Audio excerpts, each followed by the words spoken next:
There's been a lot of talk about FTKs, especially since this past weekend, because there are two FTK decks that are technically legal in Yu-Gi-Oh! And that doesn't happen too often. And in today's video, I'm going to talk about why FTKs in general rarely see success in competitive play. Now, they are very, very flashy. They look good on a Yu-Gi-Oh! Pro replay. They get thousands of views on YouTube, but they very rarely actually work in a tournament setting. And that matters because if they were all over the place, if every single best deck was just an FTK, then people would probably leave the game pretty fast. Now, I do want to clarify what an FTK is. It is not a OTK. An OTK is something that is when you're attacking for 8,000 damage, usually on like your second turn or whatever. An FTK, however, stands for first turn kill, and what that means is that you're performing a combo that defeats your opponent before they even get a chance to play a single card, and that's obviously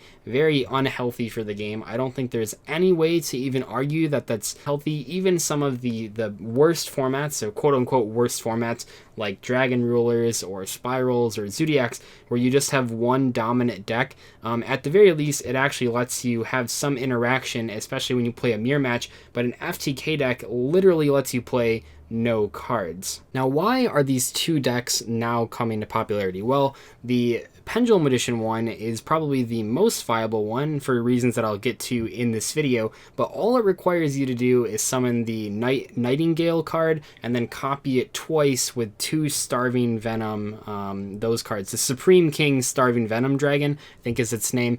So you're doing 8,500 damage, and all it really requires you to have is resolving one instant fusion to bring out the Nightingale, and then to summon 4 dark pendulum monsters. That's pretty much it, and then you instantly win the game, and that's obviously unfair. It topped YCS Atlanta, got top 16. The other one that's on people's minds is Gem Knights. So Gem Knights have an FTK. They have a couple regional tops. I think they have 2 regional tops, and then they bubbled YCS Atlanta. And that deck isn't quite as straightforward. You're basically summoning and copying the effect of Gem Knight Lapis Lazuli multiple times to do incremental amounts of damage and hopefully kill your opponent before they get a chance to even play the game.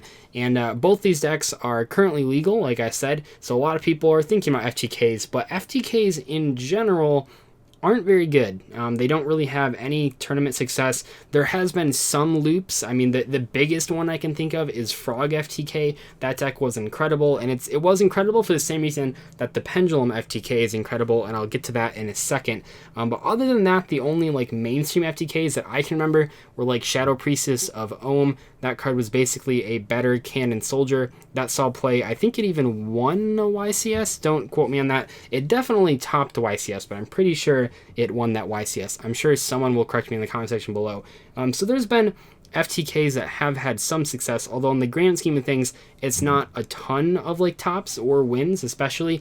However, FTKs pop up all over the place online. I mean, when Elder Entity Norden was first revealed, there were like hundreds of FTKs within the first couple hours. People saw all sorts of ways to abuse that card. However, when it finally dropped, none of those decks saw any success, which was kind of interesting. We also had the same thing happening with Firewall Dragon. When that card was revealed, a whole bunch of crazy combos were come up with it, and none of them had any success. I don't think there was ever... I think the only one that saw success was the Dinosaur Firewall combo that topped YCS Toronto, but that was quickly taken care of like a week later because all the cards were banned. So that was like the only one that I can remember, but that was only legal for like that one weekend, and it didn't even like win the event, it just topped it. So part of the reason that the FTK decks can't actually win very often is because most of them play a ton of bricks, and that's obviously not good. A lot of them play multiple Garnet cards that if you happen to draw at any part during the combo, you instantly can't do any of your FTK, and that's a huge issue. This is actually one of the biggest issues with most FTK decks, is that they're simply not consistent enough. And yeah, you might be able to sit down on Yu-Gi-Oh! Pro and play like 10 games and win all of them. A lot of people are probably just quitting, but when you go to a real tournament where you're not going first every time and people are side decking cards and people are taking it more seriously, you will not have a fun time if your deck is only FTKing, which is my second problem with FTK decks in terms of their power level, is that most of them, and these are the ones that aren't successful, most of them have no strategy beyond that FTK. So what that means is that if they draw their Garnet card, or if they're going second, they simply don't have a way to win the game. Now this is what separates the bad FTK decks from the good FTK decks. So the Pendulum FTK and Frog FTK were so powerful because they actually had other win conditions. If you were playing the Frog FTK deck and your opponent killed the Mass Driver, or if you didn't even open the Mass Driver, you were just playing a regular Frog deck, and those were very popular back then. So you were just playing a normal good deck, and that's the same thing with the Pendulum Edition FTK. If you don't draw Instant Fusion, well then you're just playing Pendulum Edition. So you can see in both those cases, sort of the best FTK decks are going to be the ones that can use other ways to actually win the game besides the FTK, because there will be times with any deck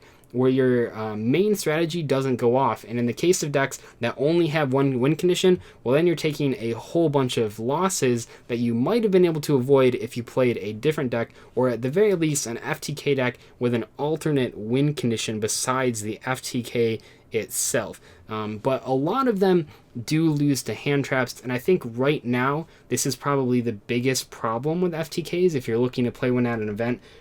In general, in the past, these decks simply weren't consistent enough, and there weren't a lot of hand traps, but the ones that were out, like Effect Veiler, could stop the FTKs in their tracks. But right now seems like a really bad time to play FTKs, because everyone's playing Ash Blossom, everyone's playing Ghost Ogre, everyone's playing Effect Veiler. There are hand traps all over the place, and a lot of decks lose to hand traps, but most importantly, the FTK decks lose to hand traps. I mean, if you go through and watch the top 16 Pendulum Edition FTK player talking about his deck, he literally says, yeah, if your opponent opens like Ghost Ogre, Effect Veiler, like this deck can't win.